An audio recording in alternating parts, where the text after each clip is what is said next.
Hello नमस्कार, मैं हूं धनसुख पालीवाल। अभी जो आप ये वीडियो देखने वाले हैं ना, इस वीडियो के अंदर जो हमारा रेगुलर हाइब्रिड सेगमेंट है, यानी कि जो रेगुलर क्लासेस चला करती है, डिटेल क्लासेस जहाँ पर बेरेट को वर्ड टू वर्ड समझते हुए उसके प्रॉपर डायग्रामेटिक नोट्स बनाते हुए जो ओरिएंटेशन किया जाता है, तो उसकी झलक आपको इस वीडियो में देखने को मिलेगी। ओके, ये एक आपके सामने अप्रोच होना चाहिए। अगर आप इवन सेल्फ स्टडी भी कर रहे हैं तो कोशिश करो इस अप्रोच को फॉलो करने का। और आप इस वीडियो को देखने के बाद में कमेंट बॉक्स में अपना फीडबैक जरूर दीजिएगा। और अगर आप चाहते हैं लिंकिंग के हाइब्रिड सेगमेंट से कनेक्ट करना, देन मोस्ट वेलकम। 9887746465 ये लिंकिंग के क्लासेस की हेल्पलाइन है, जिसके जरिए आप इन रेगुलर कोर्सेज से कनेक्ट हो सकते हैं। Thank you so much. Constitution जो आज हमारा टॉपिक है, इस टॉपिक के अंदर आज प्रयास इस बात का रहेगा कि हम लोग डायरेक्टिव प्रिंसिपल को अचीव करने का कोशिश करें, क्योंकि फंडामेंटल राइट्स और डायरेक्टिव प्रिंसिपल के अंदर एक ऐसा कनेक्शन है जो कहीं कि उन्हें एक दूसरे पर क्या करता है, डिपेंडेंसी क्रिएट करवाता है। ओके, जैसे मेनका गांधी का जजमेंट था, तो मेनका गांधी के जजमेंट में क्या बात हुई कि आर्टिकल 21 का जो टेस्ट है वो ट्राइंगल है। ट्राइंगल का मतलब क्या होता है कि अगर आपको 21 के बारे में ऑब्जर्व करना है तो आपको 14 और 19 इन दोनों फंडामेंटल राइट के टेस्ट को भी क्या करना पड़ेगा, पास करना पड़ेगा। ये बात वहां पर होती है। सिमिलरली हम लोगों ने जैसे आर्टिकल 31C पढ़ा लास्ट क्लास के अंदर, तो 31C के अंदर पार्लियामेंट ने जो कानून बनाया था उसमें एक बात ये भी थी कि डायरेक्टिव प्रिंसिपल को एग्जीक्यूट करने के लिए क्या हो सकता है कि जो सरकार है वो कोई ऐसा कानून बना सकती है और वो कानून अपने आप में क्या कर सकता है, ओवरराइड कर सकता है। किसको ओवरराइड कर सकता है? Fundamental right. हालांकि लेटर स्टेज पर आप सब लोगों ने ये भी बताया था कि केशवानंद भारती वाला जजमेंट आया था और उसने उसके सेकंड पार्ट को वो क्या कर दिया था, अनकॉन्स्टिट्यूशनल डिक्लेयर कर दिया था। और 31C का सेकंड पार्ट क्या था, जो कोर्ट के जुडिशियल रिव्यू को एक तरीके से रेस्ट्रिक्ट करता है या एक तरीके से एक्सक्लूड करता है, उसको असंवैधानिक है जो घोषित कर दिया गया था। ओके, नाउ सी, तो अब यहां पर आपके बीच में क्या बात है, यहां पर बात सिर्फ इतनी सी है कि हमें डायरेक्टिव प्रिंसिपल को इस वे में पढ़ना है ताकि हम फंडामेंटल राइट की बातों को भी ऑब्जर्व कर सकें। नंबर वन चीज, ठीक है। और नंबर टू, इसमें वो एस्पेक्ट भी आ सके जो डायरेक्टली आपके एग्जाम के क्वेश्चन को फॉर्मेट करता है, क्रिएट करता है। कहने को तो डायरेक्टिव प्रिंसिपल जो है, नीति निर्देशक तत्व जो है, अगर कोई सरकार उनको फॉलो नहीं करती है तो नियम तो ये है कि भाई आप उसके लिए कोर्ट नहीं जा सकते। क्या नहीं कर सकते? उसको कोर्ट में जाके चैलेंज नहीं कर सकते। जब आर्टिकल 37 पढ़ते हैं ना, तो वहां पे लिखा हुआ है कि नॉन इन्फोर्सेबल। ये जो डायरेक्टिव प्रिंसिपल्स हैं वो क्या नहीं होंगे, वो कोर्ट के तहत प्रवर्तनीय नहीं है। जैसे फंडामेंटल राइट को इन्फोर्स करना है तो हम आर्टिकल 32 के थ्रू जा सकते हैं, लेकिन आप डायरेक्टिव प्रिंसिपल को इन्फोर्स करने के लिए कोर्ट नहीं जा सकते। अब सरकार ने वैकेंसी नहीं लाई तो क्या आप कोर्ट जा सकते हो ये कहने के लिए कि साहब सरकार वैकेंसी लेकर आए? नहीं जा सकते, इस पर्पज के लिए नहीं जा सकते। वैकेंसी में कोई इरेगुलरिटी हो गई और आपके राइट का उल्लंघन हो रहा है तो जा सकते, वो एक अलग मैटर है, वो तो आपके फंडामेंटल राइट से बात कनेक्टेड होगी। किसी भी वैकेंसी को अगर आप 32 या 226 में चैलेंज करना चाहते हो तो आपको फंडामेंटल राइट का तो जिक्र करना ही पड़ेगा, वरना जो है वो सुप्रीम कोर्ट या हाई कोर्ट इसको क्या नहीं करेगा, सुनेगा ही नहीं। डायरेक्टिव प्रिंसिपल के केस में सबसे बड़ा कंसर्न वो ये रहता है कि इसके कई सारे ऐसे पॉइंट हैं जिन्हें सिर्फ और सिर्फ इसलिए बनाया गया ताकि उस समय संविधान बनाते समय कुछ लोगों को खुश रखा जा सके। गांधी जी चाहते थे कि भाई पंचायत का राज होना चाहिए, पंचायत होनी चाहिए, बाकी लोग अलाइन नहीं थे। उन्होंने कहा कि ऑलरेडी हमने देश को जो है दो पार्ट में डिसेंट्रलाइज कर दिया है, एक सेंट्रल और एक स्टेट। अब आप कह रहे हो कि उसको तीसरे पार्ट में और सेंट्रलाइज करो, तो ये ठीक नहीं है। बट फिर भी उनको गांधी जी को नाराज नहीं करना था, तो उन्होंने क्या कर दिया, एक आर्टिकल 40 बना दिया जिसमें उन्होंने पंचायत के बारे में जिक्र कर दिया कि भाई राज्य जो है क्या कर सकती है, विलेज पंचायत के बारे में मेंशन है जो कर सकती है। उसी तरीके से do you remember cow slaughter, है ना, जैसे गाय मवेशी वगैरह जो इनके साथ में हिंसा नहीं होनी चाहिए वगैरह वगैरह, इसको लेकर भी बात थी। तो आपको डायरेक्टिव प्रिंसिपल के अंदर वो चीज भी देखने को मिलेगी। कुछ बातें ऐसी हैं जो हमने लेटर स्टेज पे इंसर्ट की, 48 है, इन्वायरमेंट वाला जो आर्टिकल है आपके बीच में, तो पहले नहीं था, तो उसको लेटर स्टेज पे क्या गया, ऐड है जो किया गया। यानी कि हर एक डायरेक्टिव प्रिंसिपल का एक स्ट्रॉन्ग पर्पस है।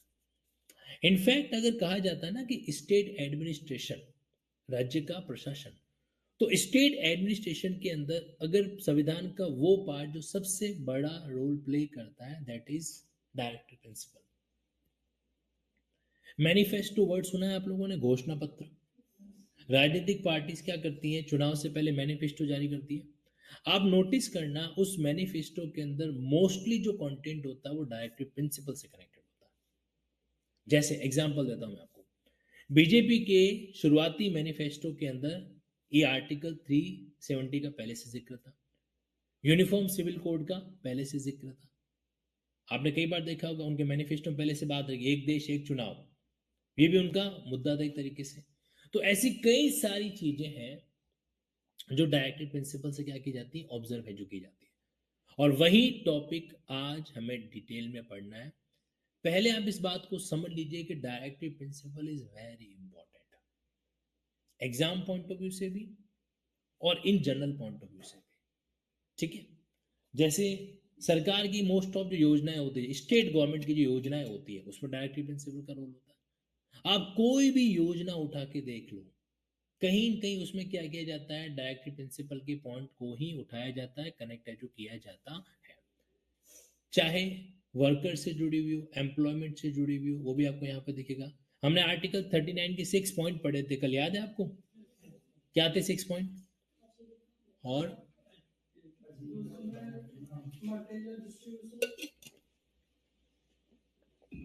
पहला ए फॉर आजीविका, यानी कि लाइवलीहुड के संबंध में था।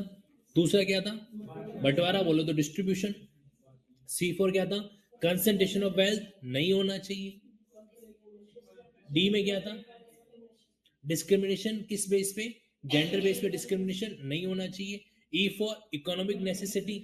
और एफ में क्या था, बच्चों के लिए फैसिलिटी टू डेवलप करना। अब आप नोटिस करना कहीं कहीं ये जो हमारी अल्फा टेक्निक ये थोड़ी वर्क कर रही है, कहीं कहीं जो है ये अल्फा टेक्निक थोड़ा सा क्या करता है, वर्कआउट कर जाता है, और इसी बहाने वो चीज हमको क्या रह जाती है, याद रह जाती है। चलो जी, तो अब स्टार्ट करते हैं डायरेक्टिव प्रिंसिपल को, और फिर वापस उसको हम क्या करेंगे, फंडामेंटल राइट के साथ में लिंक भी करेंगे।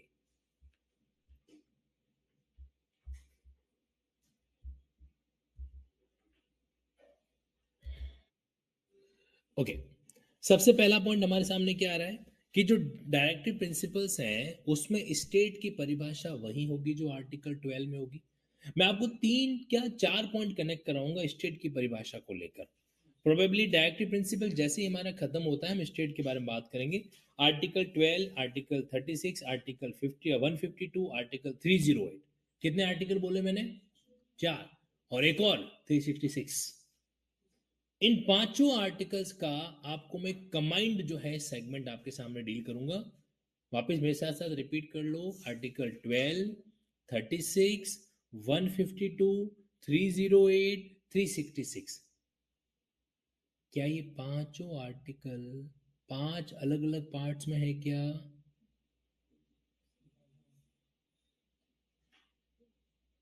इसका मतलब संविधान की रेंज हम भूल गए। जबकि शुरुआत में मैंने जो आपको इंडेक्सेशन पढ़ाया था, मैंने चिल्ला चिल्ला के कहा था, क्या कहा था, रेंज को याद नहीं करोगे तो काम नहीं चलेगा। और आपने वही किया जिस बात का डर था, है ना। 308 की रेंज बताओ अनामिका जी। पार्ट 16, शाबाश। 308 सर्विस के बारे में डील करता है। कौन सा पार्ट आएगा हमारे पास में, 14 आएगा ना। 15 में इलेक्शन है, इलेक्शन से पहले वाला पार्ट ही है। 308 से लेकर कहाँ तक जाता है, 323 तक जाता है। सर्विस, आपके पब्लिक सर्विस कमीशन, आप यूपी से हो ना, यूपी में वैकेंसी कौन कंडक्ट करवाता है, पब्लिक सर्विस कमीशन कौन से पार्ट में आता है, 14 में। उन चीजों को कभी मत भूलो जिनका संबंध हमसे डायरेक्ट है, जिनका संबंध हमसे क्या होता है, डायरेक्ट है जो होता है। तो रेंज है ना, अब वो समय आ चुका, हम लोग इंडेक्सेशन पढ़ चुके हैं, इसका मतलब आपकी ड्यूटी है कि आपको रेंज जो है एनी टाइम याद होनी चाहिए। तो 308 पार्ट 14 में आता है। 152 कौन से पार्ट में आता है? State, part number 6। 152 से कहां तक है वो? 230। चलो ठीक है, तो ऐसे ना चीजों को लर्न करना। 366 कौन सा पार्ट है? कौन सा पार्ट है ये? टोटल पार्ट कितने संविधान में? और ये लास्ट वाला पार्ट है? ये लास्ट वाला पार्ट है? मिसक्लेनियस वाला पार्ट आपके सामने आता है। कौन सा आता है? मिसक्लेनियस के संबंध में। ठीक है, तो थोड़ा समझो। संविधान तो यार हमारा मेन चीज है। 2 दिन पहले ही हमने संविधान दिवस मनाया, लड्डू खाए थे कि नहीं खाए थे? तो ऐसे केस के अंदर आपको ध्यान रखना है कि वो पॉइंट बहुत जरूरी है कि हम रेंज के मामले में कभी गड़बड़ नहीं करें, क्योंकि आफ्टरऑल हम जितने भी सेक्शंस आर्टिकल पढ़ रहे हैं, लोकेशन तो दिमाग में रहनी चाहिए। भाई एग्जैक्टली हमको अंदर का कंटेंट नहीं भी पता हो तो भी लोकेशन क्या है, दिमाग में होनी चाहिए। लेट्स सी, अब देखो यहाँ पे क्या लिखा हुआ है। तो सबसे पहले स्टेट की परिभाषा वैसे मैंने आपके सामने नीचे मेंशन कर रखे हैं, घबराओ मत। 12, 152, 308 और 300। ये होता है लिंकिंग का बेनिफिट, है ना। जिन लोगों को नहीं पता है उनको नहीं पता रहने दो, आपको तो पता होना चाहिए कि ये सारे जो आर्टिकल मैंने मेंशन कर रखे हैं उन सब में क्या दे रखी है आपको? स्टेट की परिभाषा है जो दे रखी है। तो एक नहीं, ये टोटल क्या करते हैं आपके संविधान के 5 पार्ट्स को, ये एक शब्द क्या करता है? कनेक्ट है जो करता है। कितने? 5 पार्ट्स को। नाउ सी 37 में क्या लिखा हुआ है यहाँ पे? इस पार्ट के जो प्रोविजन है नॉट बी इनफोर्सेबल। तो ये शब्द आपको ध्यान रखना है। पहली बात तो ये शब्द लिखा हुआ है शैल not be enforceable by any court.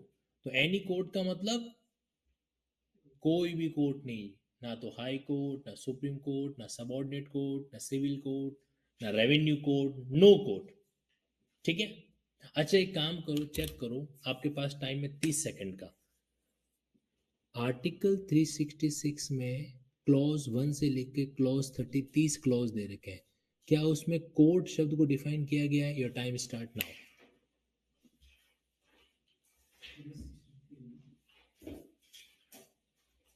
3 नहीं, 6। 366 डेफिनेशन 366 में दे रखी है। कोर्ट शब्द या कोर्ट से जुड़ा हुआ कोई शब्द, जुडिशरी वाला कोई शब्द, कुछ भी डिफाइन है?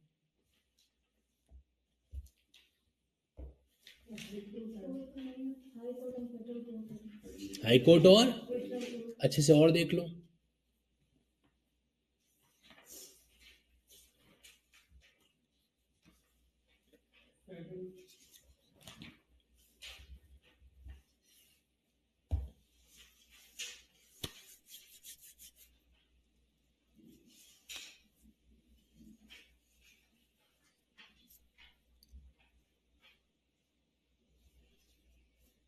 हाई कोर्ट और फेडरल कोर्ट। मकसद ये है कि एंड तक जाते जाते हमें इतना पता होना चाहिए कौन सा शब्द 366 में डिफाइन है और कौन सा नहीं है। शेड्यूल कास्ट, शेड्यूल ट्राइब है, पढ़ा था, याद है आपको? 341, 342 के साथ साथ में स्टेट वर्ड डिफाइन है, डिफाइन है। तो कोर्ट से रिलेटेड 2 ही शब्द है, हाई कोर्ट और फेडरल कोर्ट। ठीक है, तो बाकी सब कोर्ट का तामझाम हमको कहाँ पे देखने को मिलेगा? वो हमको देखने को मिलेगा जब हम जुडिशरी, लोअर जुडिशरी यानी कि स्टेट के अंदर जो जुडिशरी को पढ़ेंगे ना, तो वहां पर आपके सामने आर्टिकल आएंगे 233, 34, 35, 36 एक्सेट्रा। वहां पर आपको देखने को मिलेगा कि कोड शब्द का क्या क्या मतलब है जो निकलता है। ओके, एक आपने कॉन्सेप्ट सुना होगा, ऑल इंडिया जुडिशियल सर्विस। माहौल चल रहा है, हमारे देश के राष्ट्रपति महोदया कौन है? एक सेकेंड, रुक जाते थोड़ा, है ना। महामहिम द्रौपदी जी मुर्मू। तो उन्होंने एक बार अपनी स्पीच में क्या गया, समय आ गया है कि हमारे देश में क्या होना चाहिए, अखिल भारतीय न्यायिक सेवा आनी चाहिए। ठीक है, तो इसका संबंध संविधान के कौन से आर्टिकल से? वैसे ऑल इंडिया जुडिशियल सर्विस, इसका संबंध संविधान के कौन से आर्टिकल से है? हरी, अगेन मैं आपको टाइम दे रहा हूं 30 सेकंड का। और एक आर्टिकल दे रहा हूं, पैराग्राफ पढ़ना है, मुझे बताओ ये शब्द है कि नहीं है। Article 312, your time start now. 312।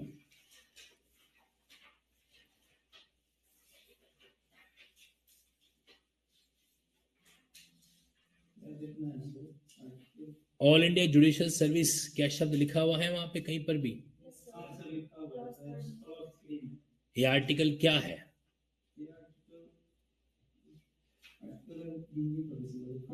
निर्दिष्ट वकील भारतीय न्यायिक सेवा के अंतर्गत 236 में परिभाषित जिला न्यायाधीश के पद से और कोई पद नहीं होगा। मेन हेडिंग क्या है इस आर्टिकल की? All India services. एक जानकारी मैं आपको देना चाहता हूँ, आप लोग पता है ना आईएएस के बारे में जानते हो? अभी ऐसा एग्जाम है जो देश में अलग क्रेज होता है, जुडिशरी दूसरा एग्जाम है इस तरीके को लेकर, ठीक है? तो आईएएस का एग्जाम जो है वो इतना क्रेजी क्यों है? मतलब why are people so much excited for that thing? एक रीजन तो ये है जो आप कह रहे हो, कलेक्टर बनता है, जिले का हेड बनता है। वैसे जिले का हेड नहीं बनता है, एसडीएम बनता है, कभी भी सीधा कलेक्टर कभी नहीं बनाया जाता है। ओके। तो दूसरा जो क्रेज है वो ये है कि ये एक ऐसा एग्जाम है जो पूरे भारत में यूनिफॉर्म तरीके से डील किया जाता है, होल इंडिया। सेंट्रल लेवल पे हो रहा है, तो जब सेंट्रल लेवल पे हो रहा है, आपने देखा होगा कि एम्स हॉस्पिटल आप जाते हो और एक आप किसी राज्य सरकार के हॉस्पिटल में जाते हो, तो उन दोनों में अंतर आपने महसूस किया है कभी? एम्स का जो लेवल होता है वो काफी अलग है ना? एक होती है सेंट्रल गवर्नमेंट की स्कूल, एक होती है आपके स्टेट गवर्नमेंट की स्कूल, अंतर महसूस करना। एक होता है नेशनल हाईवे, दूसरा होता है स्टेट हाईवे। तीन एग्जाम्पल मैंने आपको दे दिए। देखो, एक होता है नेशनल हाईवे और एक है स्टेट हाईवे। डिफरेंस आपको पता है? कभी अपने रोडों का सफर तय किया हो तो आपको आइडिया होगा इसके बारे में। एक होती है सेंट्रल गवर्नमेंट की स्कूल, एक होती है स्टेट गवर्नमेंट की स्कूल, अंतर पता है? एक होता है सेंट्रल गवर्नमेंट का हॉस्पिटल और एक होता है स्टेट गवर्नमेंट का हॉस्पिटल, अंतर महसूस किया है? रात दिन का अंतर होता है, क्वालिटी के अंदर, कंटेंट के अंदर, बिल्डिंग के अंदर, इंफ्रास्ट्रक्चर के अंदर, एवरीथिंग, है ना? इन द सेम मैनर एक होती है सेंट्रल गवर्नमेंट की वैकेंसी और एक होती है स्टेट गवर्नमेंट की वैकेंसी।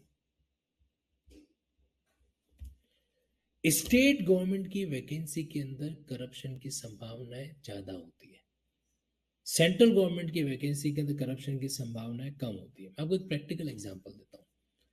कोई अगर राज्य सरकार का कर्मचारी है और उसको अपना ट्रांसफर करवाना है, और कोई केंद्रीय सरकार का कर्मचारी उसको अपना ट्रांसफर करवाना है, रात दिन का अंतर है। सेंट्रल गवर्नमेंट के तहत आपका ट्रांसफर होना बहुत टेढ़ी खीर है, मतलब आपको अमित शाह के लेवल का जैक जुगाड़ करना पड़ेगा, तब जाके आपका ट्रांसफर है जो हो पाएगा। स्टेट गवर्नमेंट में तो एक एमएलए से करवा दो फोन, कई बार वो भी काम है जो बन जाता है ना? होता है। इसके पीछे रीजन है कि सेंट्रल गवर्नमेंट की ट्रांसपेरेंसी जो है ना वो ज्यादा अच्छे तरीके से डील की जाती है। सेंट्रल गवर्नमेंट किसी चीज को पारदर्शी तरीके से ज्यादा लेके चलती है, क्योंकि उनको पता होता है कि कोई भी स्टेट क्या कर सकता है, आपत्ति कर सकता है, इसलिए वो मौका नहीं रखती, चांसेस नहीं रखती। UPSC is one of them. ऐसा नहीं है कि यूपीएससी की सारी वैकेंसी दूध की धुली हुई होती है, not like that. But comparatively IAS का वैकेंसी जो है इसलिए भी महत्वपूर्ण है क्योंकि इसके अंदर एक तरीके से वो जो धांधली की प्रक्रिया है वो कंपेरेटिवली बहुत ना के बराबर है। ना के बराबर आप कह सकते हो, कुछ हद तक तो कोई अपन उसको एक्सेप्शन को तो कह ही नहीं सकते, but somewhere chances are very rare कि किसी ऐसे बंदे को सेलेक्ट किया जाए जो कैलिबर है जो नहीं रखता हो। ओके। तो यूपीएससी के लेवल का होता है आईएएस, ऑल ओवर इंडिया के अंदर होता है। तो अब हम लोग जो ये डीजे का एग्जाम कंडक्ट करवाते हैं, एडीजे की वैकेंसी जो होती है, एडिशनल डिस्ट्रिक्ट जज, तो उसकी वैकेंसी को लेकर क्या है कि भाई अलग अलग स्टेट की अलग अलग वैकेंसी क्यों? तो हम क्यों ना आईएएस की तर्ज पे जुडिशरी का सेगमेंट भी क्या कर लें, ऑल ओवर इंडिया इकलौता लेके चले जाए। और अगर ऐसा हो गया तो हम लोगों की तो बल्ले बल्ले हो जाएगी। हम लोग समझते हो, हम कोचिंग वाले इसे वी कोचिंग वाला कैसे हो जाएगी? क्योंकि फिर आपको सेम टॉपिक पढ़ाना है जितनी भी स्टेट जुडिशरी का एडीजे का लेवल है उन सबको, बराबर। और क्या होगा, संभावनाएं बढ़ जाएगी। वरना क्या होता है, हर स्टेट कहीं पे 5 वैकेंसी, कई बार 7 वैकेंसी, कई बार ऐसा निकलता है। नहीं तो ऑल ओवर इंडिया जो कंपटीशन तो बढ़ेगा, कंपटीशन बढ़ेगा, but at the same stage पता है क्या होगा, कहीं कहीं जो है ना अपॉर्चुनिटी ज्यादा आएगी, हर साल वैकेंसी आएगी। वरना एडीजे की वैकेंसी एक बार आने के बाद 4 साल तक दिखती नहीं है, 3-4 साल तक कैंडिडेट फिर वेट ही करता रह जाता है। तो अकॉर्डिंगली बहुत सारी चीजें जो है ना अपने आप में यहाँ पर इस वे के अंदर ऑब्जर्व है जो होती है। सर बिहार में 2 लाख में आईपीएस बन जाता है, तो बढ़ जाओ, 5 लाख मैं देता हूँ, बढ़ के दिखाओ। ऐसा है कि सुनी सुनाई बातों पे मैं तो भरोसा करता ही नहीं हूँ। बट आपको बता रहा हूँ कंपेरेटिवली इससे ज्यादा ट्रांसपेरेंसी की उम्मीद रखना ही मत। ठीक है, ह्यूमन एलिमेंट है, कुछ न कुछ तो होता ही होता है, इस बात को हम नजरअंदाज नहीं करेंगे। But comparatively it's better than thing.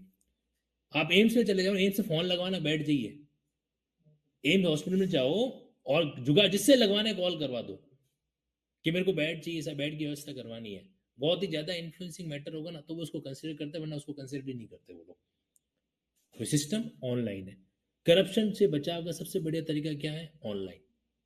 Corruption से बचने का सबसे बढ़िया तरीका क्या होता है, ऑनलाइन है जो होता है। जिस दिन ई स्टाम्पिंग मैंडेटरी की कर दी गई ना भारत देश के अंदर, तो तब से बैकडेट के स्टाम्प बंद हो जाएंगे, 100% बंद हो जाएंगे। क्यों नहीं होंगे?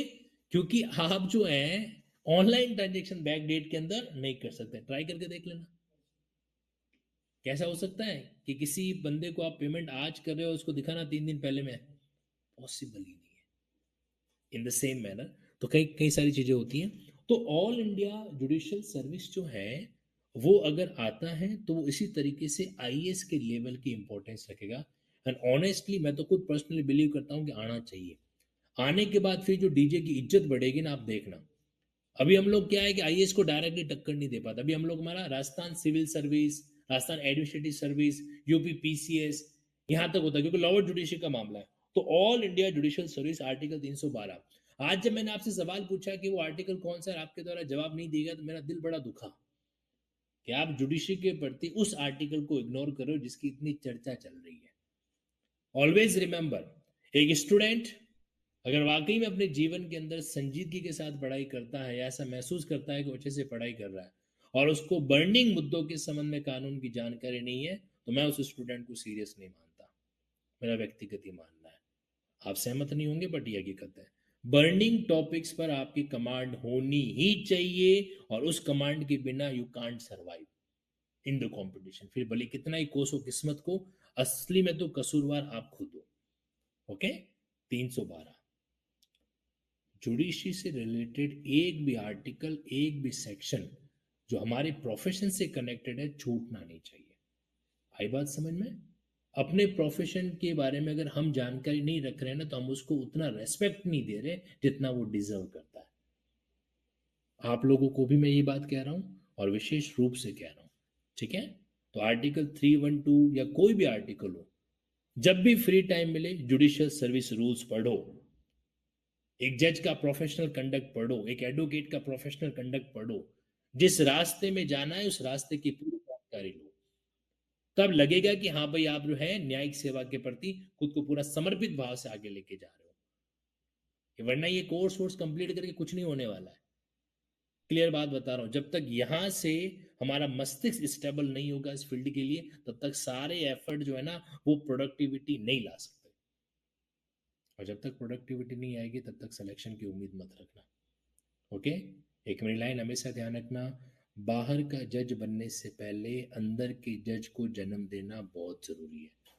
आपके एटीट्यूड में, आपके कंडक्ट में, आपके आचरण में, आपके बोलचाल के तरीके में, आपसे दूसरों से कम्युनिकेशन करने के स्टाइल में, आपकी बॉडी लैंग्वेज, आपका व्यवहार, आपका कम्युनिकेशन, एवरीथिंग जो है ना एक जज की तरह होना ही चाहिए। आपका डिसिप्लिन उसकी तरह होना चाहिए। कभी किसी जजेस का कुछ पॉडकास्ट सुनने को मिलता है, कितने बजे उठते हैं, क्या करते हैं, क्या नहीं करते हैं, वगैरह वगैरह, समझो। अच्छा लगता है, फॉलो करने की आदत डालो कि अल्टीमेटली आपको जिस रूटीन में जाना है उस रूटीन को मैं अडॉप्ट करना पड़ेगा। ओके, नाउ सी, अब आप आ जाओ।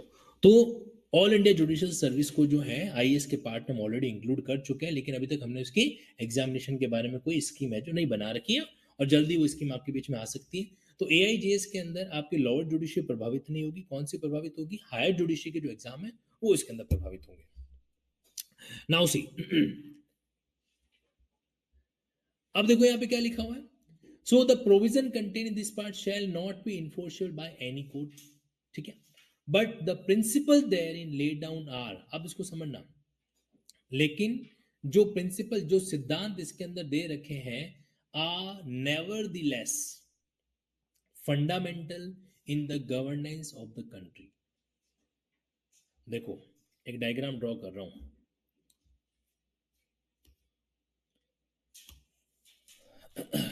एक शब्द है फंडामेंटल,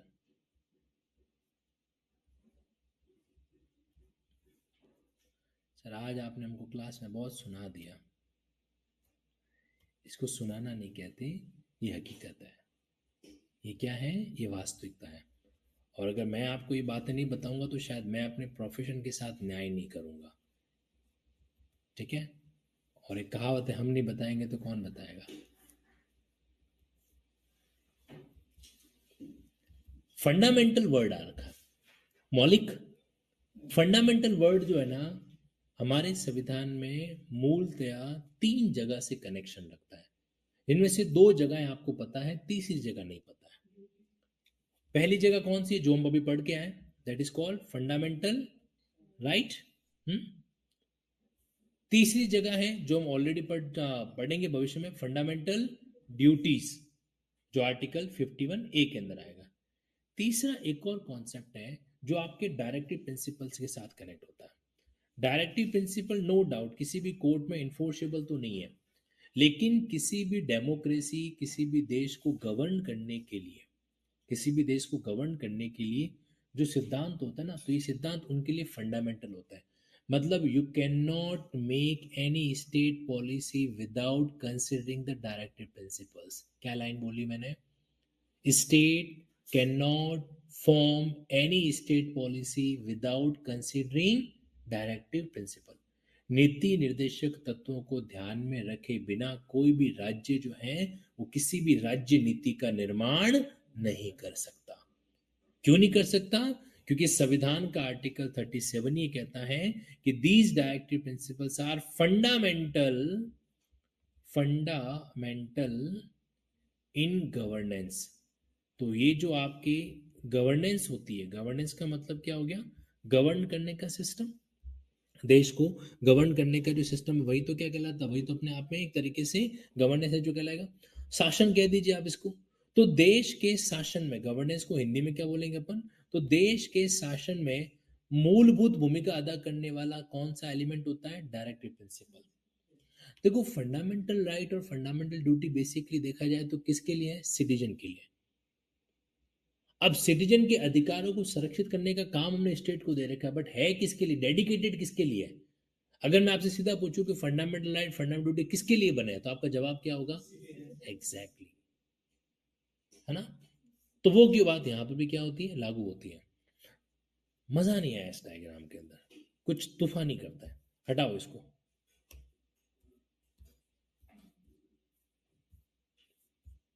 यस एक काम करते हैं, इसको मैं 2 एलिमेंट में डिवाइड कर रहा हूं।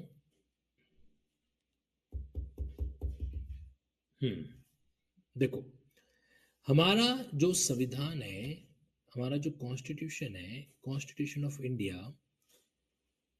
वो बेसिकली क्या कर रहा है, 2 एलिमेंट पे पूरा फोकस करता है। वो 2 एलिमेंट कौन कौन से हैं, सी, एक है स्टेट और दूसरा एलिमेंट है स्टेट के सिटीजन। एक हो गया स्टेट और दूसरे कौन से हो गए, राज्य के नागरिक, ठीक है। अभी हम लोग फॉरेनर की बातचीत नहीं करेंगे, ठीक है, फॉरेनर के बारे में बाद में बात करेंगे। जैसे अब आपका संविधान का, आपके संविधान का जो प्रियम्बल है, तो आपने नोट किया होगा कि प्रियम्बल में कुछ शब्द जो है हमने किसके लिए लिखे थे, स्टेट के लिए लिखे थे। Do you remember? Sovereign, social, secular, democratic वगैरह वगैरह लिखा हुआ था ना, Republic and all. Integrity, unity, ये शब्द किसके लिए आ रखे थे, स्टेट के लिए आ रखे थे, हाँ है ना।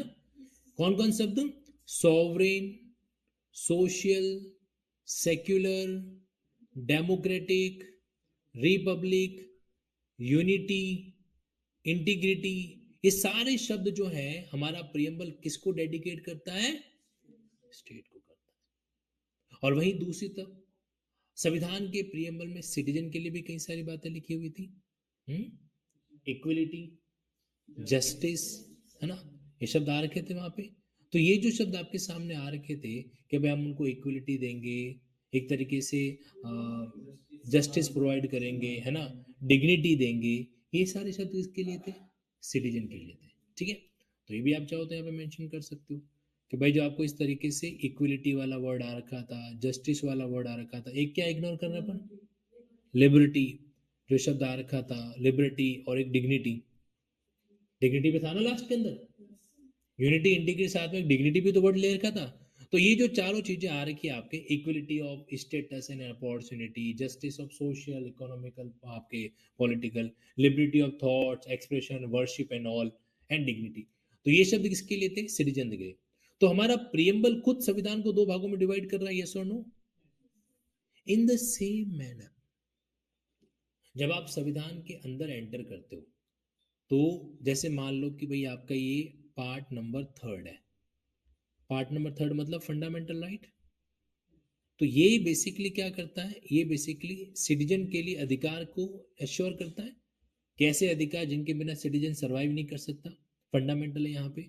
ठीक है, उसी तरीके से अगर मैं बात करूँ पार्ट फोर्थ को लेकर, तो ये भी क्या करता है, ये स्टेट के लिए फंडामेंटल है, फंडामेंटल इन गवर्नेंस। आप इनके बिना क्या नहीं कर सकते, राज्य नहीं चला सकते, सरकार नहीं चला सकते, शासन नहीं चला सकते। तो ये अपने आप में क्या हो गया, पार्ट थर्ड जो है वो आपके स्टेट के लिए यहाँ पर एप्लीकेबल है, जो हो गया। सिमिलरली ये क्या था, डायरेक्टिव प्रिंसिपल। सिमिलरली जैसे आपका पार्ट फोर्थ ए आ रहा है यहाँ पे, तो फोर्थ ए किसके लिए गवर्न हो रहा है, फंडामेंटल ड्यूटी किसके लिए आ जाएगा, सिटीजन के लिए। फंडामेंटल ड्यूटी क्या स्टेट की है क्या, नहीं, किसकी है, सिटीजन की है। तो आप नोटिस करना कि ओवरऑल हमारा जो कॉन्स्टिट्यूशन है वो जो कुछ भी कर रहा है या तो स्टेट के पॉइंट ऑफ व्यू से कर रहा है या सिटीजन के पॉइंट ऑफ व्यू से कर रहा है। हाँ, कुछ जगहें हैं ऐसी जहां पर हमने फॉरेनर को भी एक स्टेटस दिया है, उसको भी एक अधिकार दिया है, जैसे लाइफ और लिबर्टी, तो ये अधिकार हमने फॉरेनर को भी दे रखा है। इक्वलिटी का जो 14 का बेसिक अधिकार आता है वहां पर भी सभी को है जो मिल रहा है ना। बट अपार्ट फ्रॉम दिस, जो मोस्टली जो सिनेरियो है वो किसके लिए है, वो है सिटीजन के। क्योंकि एक परिवार का मुखिया किसकी जिम्मेदारी के लिए लायबल है, अपने परिवार के सदस्यों की, बाकी के सदस्यों का ध्यान तो वो सेकेंडरी रखेगा। ये बात यहाँ पर क्या होती है, लागू है जो होती है। तो प्रियम्बल साथ साथ में आपके ये वाला पॉइंट, ये वाला पॉइंट, ये वाला पॉइंट, और आगे भी कई सारे ऐसे अधिकार आएंगे, जैसे उदाहरण के लिए right to vote, adult suffrage, ये शब्द सुने आपने, वयस्क मताधिकार वगैरह वगैरह। तो ये जो राइट टू प्रॉपर्टी, ये सारे अधिकार भी क्या आने वाले, ये भी सिटीजन से कनेक्ट है जो होने वाला है। तो जब आप संविधान को पढ़ते हैं तो इस बात को आपको विशेष रूप से ध्यान रखना है कि संविधान की भाषा या तो स्टेट पर्सपेक्टिव से होगी और या फिर किसके पर्सपेक्टिव से होगी, सिटीजन के पर्सपेक्टिव से होगी।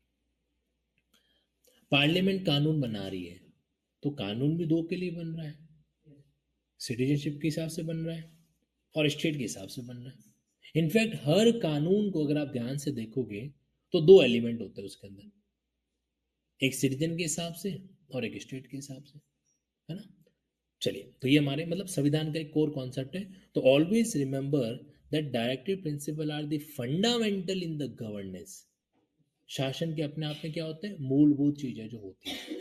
तो आर्टिकल 37 आपको दो इंपॉर्टेंट बातें बताता है। पहली बात वो ये बताता है कि इन अधिकारों को आप कोर्ट में इन्फोर्स नहीं करवा सकते, और दूसरा बात ये बताता है कि ये जो डायरेक्टिव प्रिंसिपल्स होते हैं वो आपके लिए फंडामेंटल है, किसके लिए, आपके गवर्नेंस के लिए, शासन के लिए। तीसरा एक और पॉइंट ये बताता है, पता है क्या, देखो आर्टिकल 36 में क्या लिखा, कि स्टेट का मतलब वो होगा जो आर्टिकल 12 में लिखा हुआ है। पार्ट थर्ड में स्टेट कहाँ पर, 12 में। तो क्या मैं ये कह सकता हूं कि article 36 equal to article 12? Can I say that? Obviously yes. और जब आप आर्टिकल 12 पढ़ते हो तो मुझे बताओ, क्या स्टेट में पार्लियामेंट शामिल है कि नहीं है?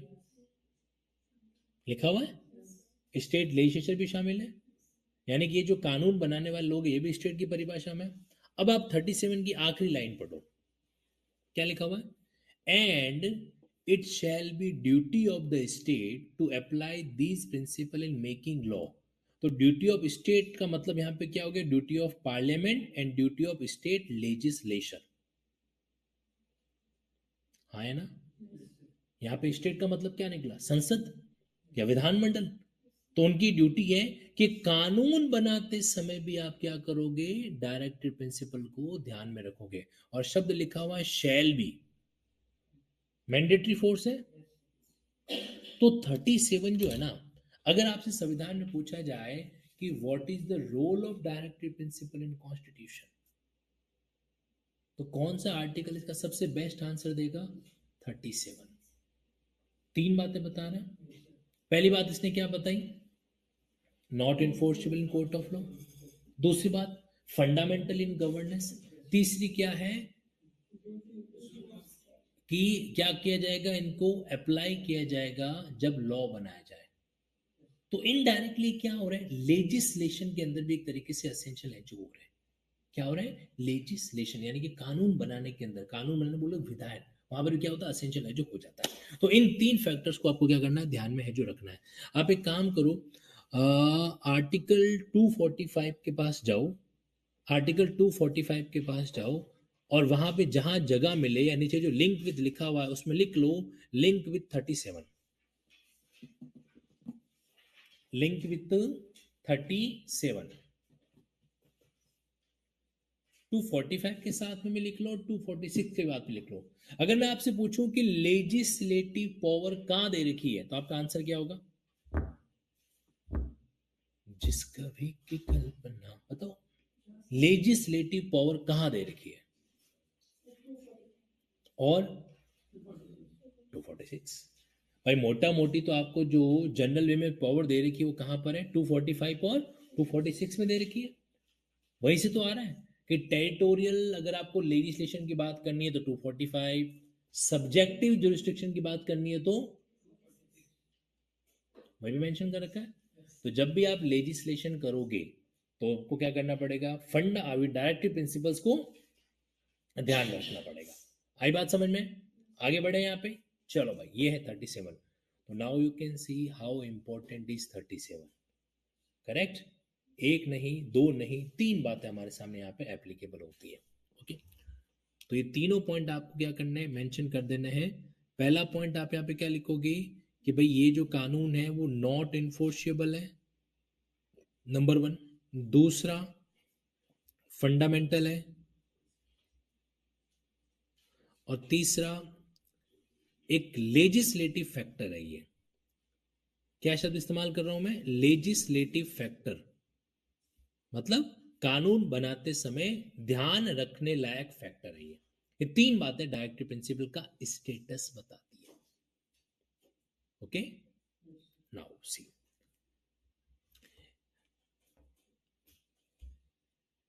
एक मजेदार बात और बताऊं। हमारे देश में डेमोक्रेसी कितने पिलर है? कौन कौन से नाम बताओ? ठीक है, ठीक है, वेरी गुड। अगर मैं डायरेक्टिव प्रिंसिपल का फॉर्मूला अप्लाई करूं ना, तो executive equal to yes, legislative equal to yes, judicial equal to no.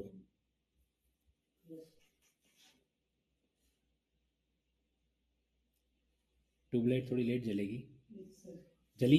किस किस की जल गई? इधर जली? जल गई? थोड़ी सी लेट जली, जल गई। हाँ है ना? कंफ्यूज हो? देखो, नॉट इन्फोर्समेंट मतलब जुडिशरी, लिखा हुआ है ना कोर्ट। गवर्नेंस का मतलब एग्जीक्यूटिव, शासन कौन चलाता है? एग्जीक्यूटिव चलाता है। और तीसरा लेजिस्लेटिव क्या हो गया? लेजिस्लेटिव का मतलब क्या हो गया? तो यानी कि डायरेक्टिव प्रिंसिपल के केस में, एग्जीक्यूटिव के केस में डायरेक्टिव प्रिंसिपल का रोल है, यस, क्योंकि फंडामेंटल इन गवर्नेंस है, इसके बिना शासन नहीं चलेगा। कानून बनाने में डायरेक्टिव प्रिंसिपल जरूरी है, यस, तो लेजिस्लेटिव में यस, लेकिन क्या जुडिशरी के लिए डायरेक्टिव प्रिंसिपल जरूरी है क्या? नो। बढ़िया तरीका है, ठीक है, तो याद रखना इसको। ओके, ये तीनों पिलर्स में से दो पिलर्स के लिए डायरेक्टिव प्रिंसिपल एसेंशियल है, तीसरे पिलर में इसका कोई रोल नहीं है। जुडिशरी के पॉइंट ऑफ व्यू से डायरेक्टिव प्रिंसिपल का कोई रोल नहीं है। ओके, नाउ सी,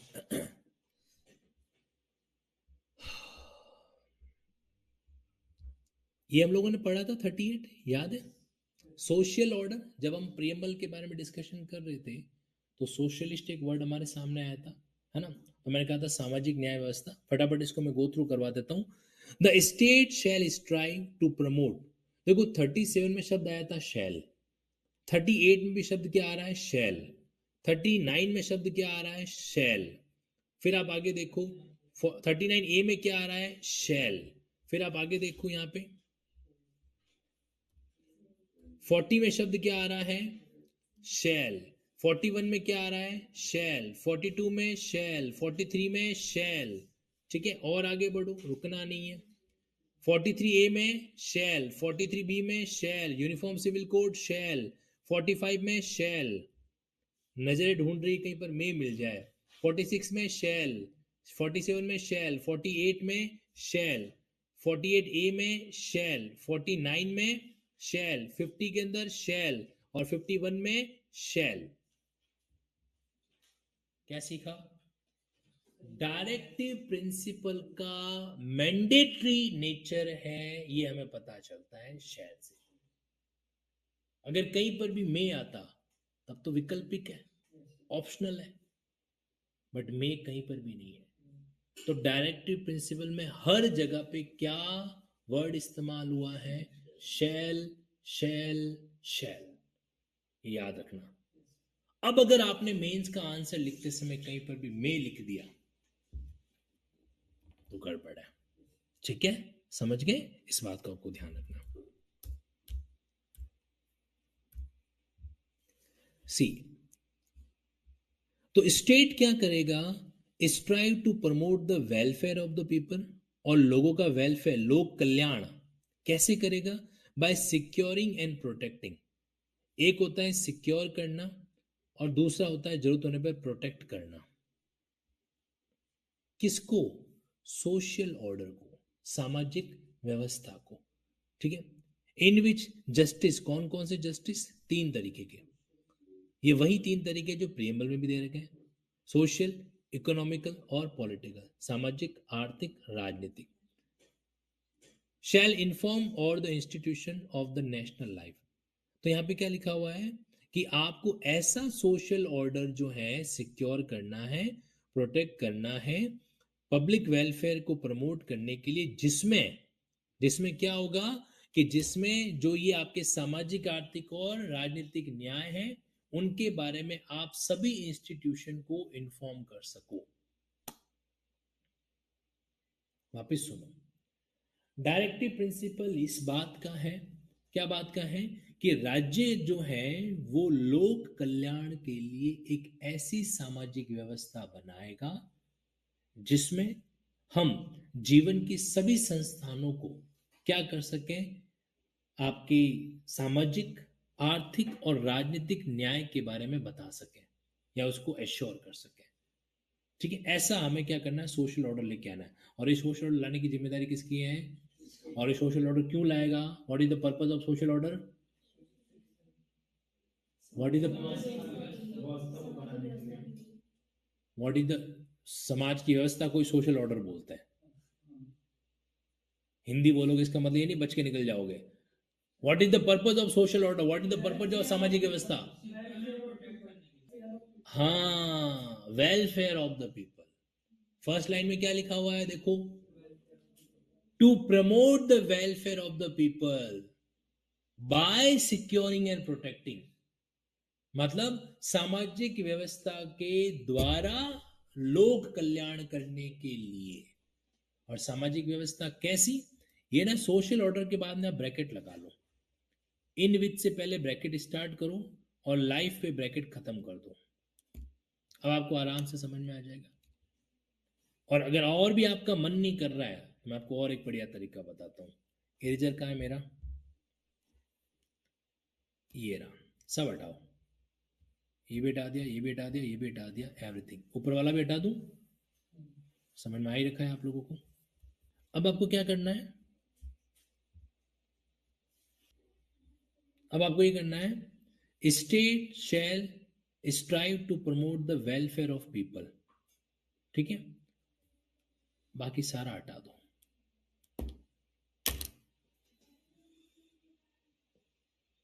स्टेट का मेन काम क्या है, पब्लिक वेलफेयर। लेकिन पब्लिक वेलफेयर लाएगा कैसे, इसके लिए हम ब्रैकेट में जाएंगे, तो वहां पे लिखा हुआ है बाय। कैसे लाओगे, तो हम एक सोशल ऑर्डर डेवलप करेंगे, सामाजिक व्यवस्था बनाएंगे। अब अगर आपसे पूछे कि सामाजिक व्यवस्था कैसी, तो आपको अंदर की चीज पढ़नी है, ऐसी सामाजिक व्यवस्था जिसमें सो एंड सो चीजें दे रखी हो। तो मेन बात तो इतनी सी है, promote the public welfare by social order, ठीक है।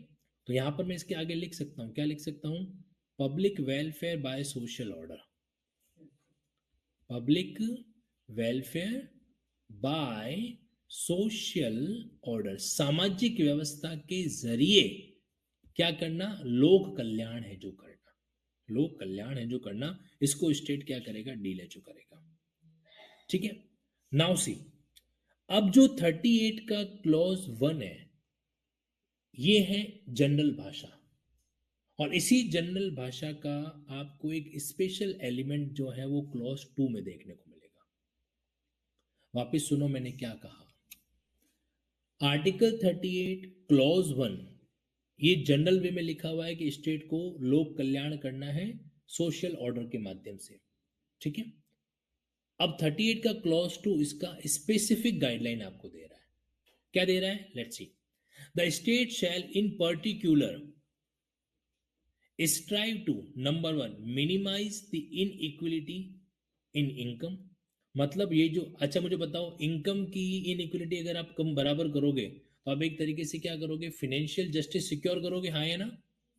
अगर आपसे पूछे कि भाई इकोनॉमिक जस्टिस कैसे अचीव करते हैं, इकोनॉमिक का मतलब आर्थिक, आर्थिक का मतलब मॉनेटरी, मॉनेटरी का मतलब फिनेंशियल, फिनेंशियल का मतलब पैसा वाला मामला, पैसा बोले तो इनकम वाला मामला।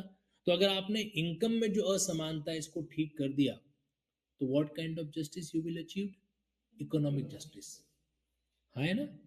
तो इन्होंने तरीका बताया कि minimise the inequality in income, पहला पॉइंट।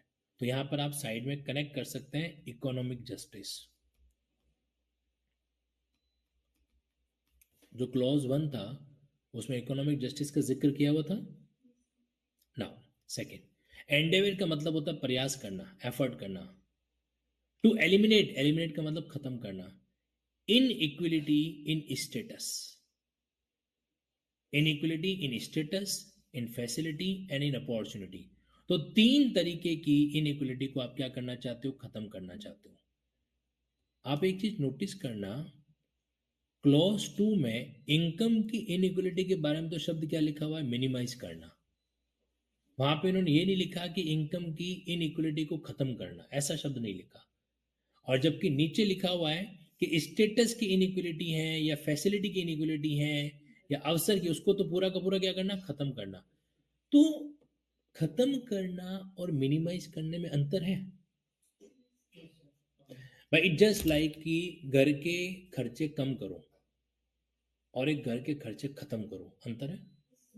तो घर का खर्चा खत्म करना है तो घर ही खत्म करना पड़ेगा, ना रहेगा बांस ना बजेगी, ना रहेगा घर ना होगा खर्चा, ठीक है। तो अब क्या होता है, तो इन्होंने शब्द इस्तेमाल किया मिनिमम, क्योंकि हम इनकम की इनइक्वलिटी को खत्म कभी नहीं कर सकते, क्योंकि एक इंसान एक्स्ट्रा योग्य है, एवरेज योग्य है और कम योग्य है। अब टैलेंट तो हर एक में अलग अलग है, वो तो भगवान नहीं देख के भेजा, उसको अपन क्या ही कर सकते हैं। तो टैलेंट के अनुसार एक व्यक्ति ज्यादा कमाएगा, एक व्यक्ति कम कमाएगा, है ना। तो आप चाहकर भी उसको क्या नहीं कर सकते, उसको तो इक्वल नहीं कर सकते।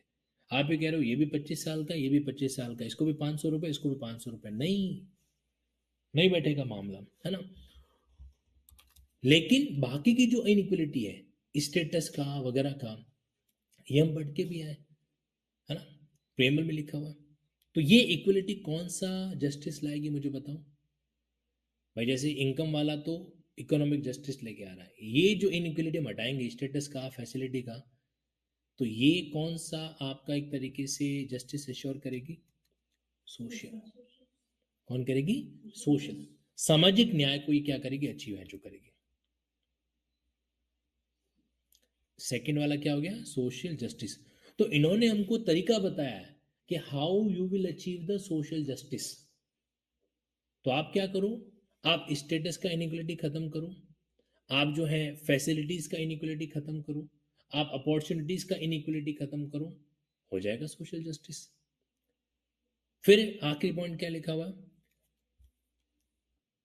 नॉट ओनली अमॉन्ग इंडिविजुअल, सिर्फ व्यक्ति विशेष में नहीं, but also among the group of people residing in different area और इंगेज इन डिफरेंट वोकेशन। मतलब आप सिर्फ है ना, ये जो स्टेटस है या आपका जो अपॉर्चुनिटी है, सिर्फ इंडिविजुअल के बीच में इसकी इनइक्वलिटी को खत्म मत करो। दो अलग अलग कम्युनिटी है, तो कम्युनिटी के बीच में भी अगर कोई डिफरेंस होता है तो उसको भी क्या करो? खत्म करो आप। क्योंकि देखो, एक होता है इंडिविजुअल स्टेटस का डिफरेंस और एक होता है कम्युनल स्टेटस का डिफरेंस। पता है आपको? Let me give an example. जैसे आप कहाँ से आ रखे हो? जैसलमेर से आ रखे हो। अच्छा अच्छा। आप कहाँ से हो? जयपुर से आ रखे हो। जयपुर से हो इसका मतलब टैलेंटेड हो गए, मेट्रो सिटी से आ रखे हो। आप कहाँ से आ रखे हो? दिल्ली से आ रखे हो। तो दिल्ली वाले को प्राथमिकता दो भाई, टैलेंटेड होगा। आपने क्या किया? इनइक्वलिटी लेकर आए। किस आधार पे? टेरिटरी के आधार पे एक तरीके से। तो ये कम्युनल डिस्क्रिपेंसी है। आपने पर्टिकुलर एक एरिया की कम्युनिटी को क्या कर दिया? आप उसको इक्वल मान ही नहीं रहे हो। आपने उनकी मेरिट बेस पे चीजों को नहीं देखा। आपने क्या किया? एक कम्युनल इनइक्वलिटी को क्रिएट किया। तो ये कह रहा है ऐसा भी नहीं होना चाहिए, ऐसा भी नहीं होना चाहिए। अभी जाति विशेष भी हो सकती है, धर्म विशेष भी हो सकती है कि तुम मुस्लिम हो, तुम्हें तो भाई अलाउ नहीं करेंगे हम। तुम हिंदू हो, हमारे यहाँ पे तुमको अलाउ नहीं करेंगे। तो ये भी क्या हो जाता है? एक तरीके से एक इनइक्वलिटी हो जाता है। नाउ सी, तो अब यहां पर ये बात आपके सामने आ रही है। ओवरऑल इन्होंने सोशल ऑर्डर को लाने की बात कही है। आर्टिकल 38 का कीवर्ड सोशल ऑर्डर ही है। लेकिन आपको ध्यान रखना है सोशल ऑर्डर का पर्पस क्या है और सोशल ऑर्डर कैसे लाया जा सकता है, क्यों और कैसे। लिख लो, एक सवाल लिखो यहां पे। मेंस का क्वेश्चन,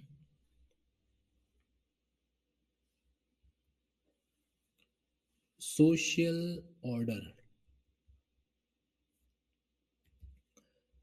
व्हाई एंड हाउ। एक आखिरी सवाल है, आपको हाँ या ना में जवाब देना है। सही दिया तो आज की क्लास यहीं पे खत्म कर दूंगा, गलत दिया तो और बढ़ाऊंगा। सोशल ऑर्डर मतलब सोशल जस्टिस ओनली, यस और नो। ऐसे मत देखो, सवाल रिपीट नहीं करूंगा, दो शब्द बोल रहे हैं उसमें मेरे से रिपीट कराओगे। Social order equal to social justice, सामाजिक व्यवस्था अर्थात सामाजिक न्याय ओनली। क्या ये स्टेटमेंट सही है? क्यों नहीं है? तो लग रहा है कुछ ये सामाजिक व्यवस्था और सामाजिक न्याय व्यवस्था के अंदर तो सारे चीज आ रहे हैं मुझे, यानी इक्वल लग रहा है। आपने जो दो स्टेटमेंट दिए, अब सुनना, हम गलती कहाँ करते हैं बोलने के अंदर। एक आपने कहा कि इक्वल लग रहे हैं, फिर आपने दूसरा एक स्टेटमेंट बोला कि सामाजिक व्यवस्था में तो सब आ जाएगा। तो आपका जो दूसरा स्टेटमेंट है ना, वो पहले वाले स्टेटमेंट को एक्सप्लेन नहीं करता है, कॉन्ट्राडिक्ट करता है। पहला आपका स्टेटमेंट क्या है कि सोशल व्यवस्था, सोशल ऑर्डर, सोशल जस्टिस बराबर लग रहा है, इक्वल लग रहा है। दूसरा आपने क्या कहा कि सामाजिक व्यवस्था तो बहुत सब कुछ कवर कर लेता है। जो भी कहने का मतलब हो, दो स्टेटमेंट है आपके, दोनों स्टेटमेंट आपस में कॉन्ट्राडिक्ट कर रहे हैं। ये बात आपको समझ में आई? हमारे एग्जाम के अंदर ना एक आपके सवाल आता है एसेशन और रीजनिंग, दो स्टेटमेंट देते हैं और आपसे पूछा जाता है कि दो स्टेटमेंट का रिलेशन क्या है। दोनों स्टेटमेंट करेक्ट है, पहला स्टेटमेंट को दूसरा स्टेटमेंट आइडेंटिफाई करता है, पहले स्टेटमेंट को दूसरा स्टेटमेंट कॉन्ट्रडिक्ट करता है ना, ये पूछा जाता है। खैर चलो, the answer is social order include all kind of justice, rather economic, social और पॉलिटिकल। तो जब सोशल ऑर्डर की बात की जाती है तो इसमें तीनों तरीके के आपके न्याय शामिल है ना। लेकिन सोशल जस्टिस में सिर्फ और सिर्फ सामाजिक रूप से स्टेटस और अपॉर्चुनिटी का इक्वलिटी देना शामिल होता है। आई बात समझ में? तो सोशल ऑर्डर एक वाइड टर्म है, तो आप सोशल ऑर्डर को और सोशल जस्टिस को मैच नहीं कर सकते। ये सवाल इंटरव्यू के अंदर पूछा जाता है ना, तो कैंडिडेट्स के चिट्टी पिट्टी गुल होती है वहां पे, और वो वहीं पर उसी तरीके से आंसर देता है कि हाँ ये हो सकता है, वो हो सकता है। इंटरव्यू का एक नियम है, आंसर नहीं आए ना तो बोर्ड को ऐसा आंसर दो बोर्ड कंफ्यूज हो जाए कि बोला क्या, बट नंबर नहीं देगा वो, तो इसलिए बोर्ड को कभी कंफ्यूज नहीं करना। Social order include social justice, social order is not equal to social justice, ठीक है?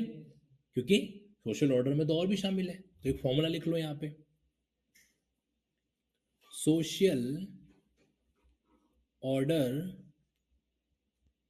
Equal to number one social justice plus economic justice plus political justice.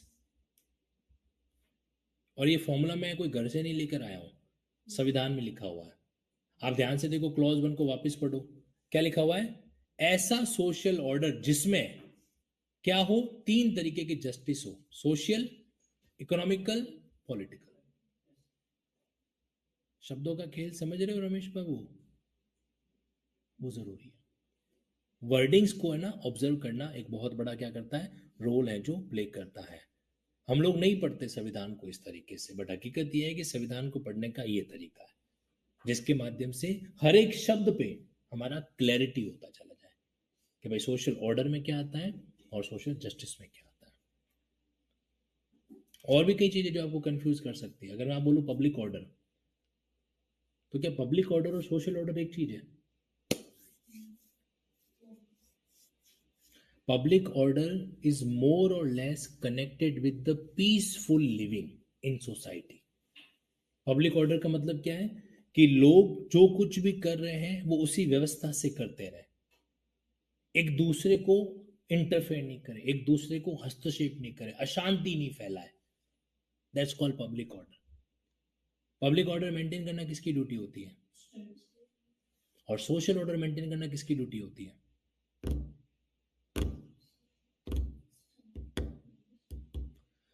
Public order maintain करना एग्जीक्यूटिव की duty है, social order maintain करना executive और legislature दोनों की duty है।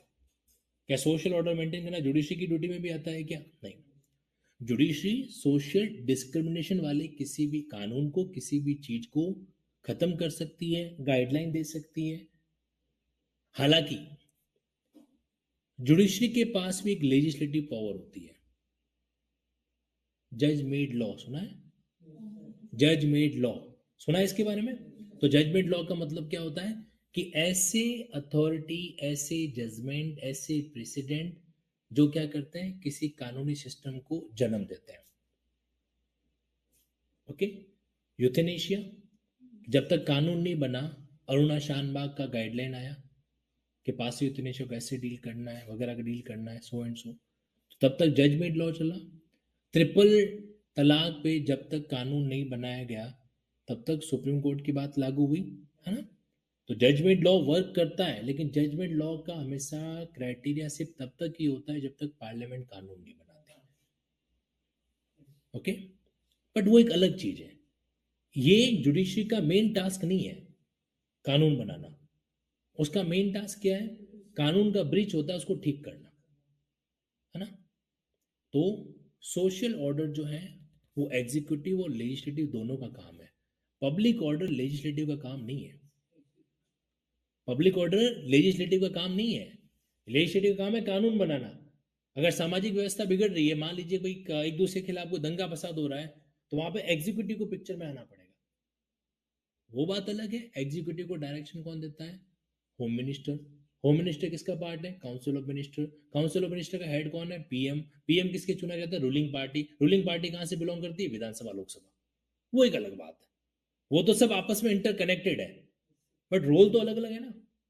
तो ये बात ध्यान रखना, पब्लिक ऑर्डर की जिम्मेदारी होती है एग्जीक्यूटिव की। एग्जीक्यूटिव में डिस्ट्रिक्ट मजिस्ट्रेट आता है। डिस्ट्रिक्ट मजिस्ट्रेट पुलिस को डायरेक्शन दे सकता है, ठीक है, एसपी को डायरेक्शन दे सकता है, वगैरह वगैरह। तो ये बात यहाँ पर है। और जबकि सोशल ऑर्डर की अगर आप बात करोगे, तो सोशल ऑर्डर, आप तो बस ये लॉजिक याद रख लेना, social order equal to article 38।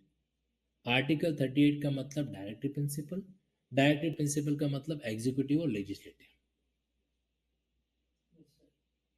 लिख के बताऊं? लिख लेता हूं। देखो,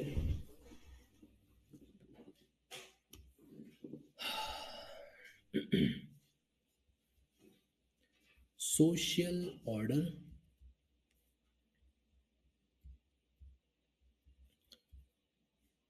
पब्लिक ऑर्डर। पब्लिक ऑर्डर को हम एक और नाम से जानते हैं, पता है? Law and order. आपने कई मूवीज में डायलॉग सुना होगा कि भाई लॉ एंड ऑर्डर को मेंटेन करके रखना पड़ता है हमें भी, वगैरह वगैरह। तो लॉ एंड ऑर्डर का मतलब होता है कि कानून के अकॉर्डिंग समाज चलना चाहिए, बराबर। तो social order equal to article 38। Article 38 मतलब 3 kind of justice. 3 kind of कौन कौन सी? Economic, social, political. और आर्टिकल 38 का मतलब क्या होता है? पार्ट नंबर 4, डायरेक्टिव प्रिंसिपल, ठीक है। और डायरेक्टिव प्रिंसिपल किसकी ड्यूटीज के बारे में बात करता है? तो आपके लेजिस्लेचर की, पढ़ा था ना आर्टिकल 37 के अंदर हम लोगों ने, और एग्जीक्यूटिव की।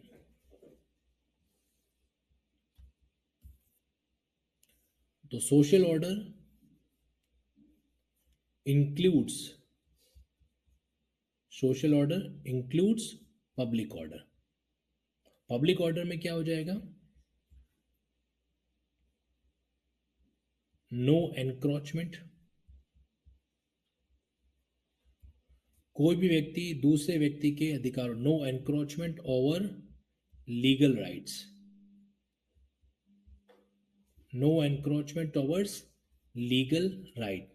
यानी कि जब कोई व्यक्ति एक व्यक्ति के अधिकार को दूसरे व्यक्ति के अधिकार एनक्रोच नहीं करेगा, तो क्या दूसरा व्यक्ति चिल्लाएगा? आप सड़क पे जा रहे हो, एक डॉगी भी जा रहा है, वो आपको देखा, आपने उसको देखा, उसने कुछ नहीं कहा, वो अपने रास्ते पे जा रहा है, आपने पत्थर उठाया, आपको कुछ तूफानी करना था, आपने पत्थर उसको मारा।